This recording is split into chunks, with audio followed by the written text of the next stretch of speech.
Menanggapi ketidakhadiran PKS dalam pertemuan dengan PKB dan Nasdem Rabu kemarin, bakal calon Presiden Anies Baswedan berharap PKS masih dalam barisan. Bakal calon Presiden Partai Nasdem Anies Baswedan memastikan PKS masih tetap berada di dalam koalisi meski tak menghadiri rapat pemenangan Rabu kemarin. Menurut Anies, persetujuan secara resmi harus melalui rapat Majelis Syuro terlebih dahulu. Kerjasama dengan PKS menurut Anies sudah terjalin sejak ia menjabat sebagai Gubernur DKI Jakarta yang saat itu turut diusung oleh PKS.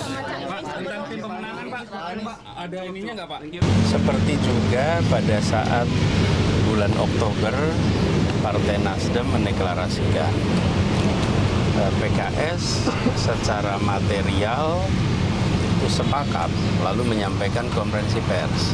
Tetapi secara resmi itu harus mengikuti prosedur internal yang ada di organisasinya. Jadi ADART-nya mengharuskan ada sidang Majelis Syuro dan itu harus ditaati. Jadi ini adalah satu proses yang biasa dan insya Allah kita akan terus berjalan bersama-sama dan perjalanan kami dengan PKS ini sudah panjang sejak di Jakarta, pasca di Jakarta. Saat dikonfirmasi terkait ketidakhadiran PKS dalam rapat perdana antara dua parpol pengusung Anies Baswedan dan Muhaimin, PKS menyebut tetap mendukung Anies Baswedan sebagai baca pres.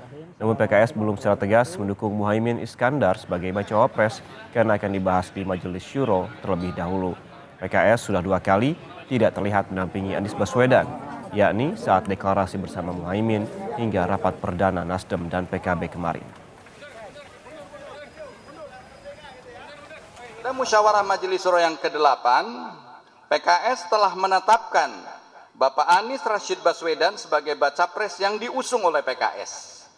Adapun rekomendasi nama Bapak Abdul Muhaimin Iskandar sebagai bakal calon wakil presiden, insya Allah akan diusulkan untuk dibahas pada musyawarah Majelis Syuro Partai Keadilan Sejahtera.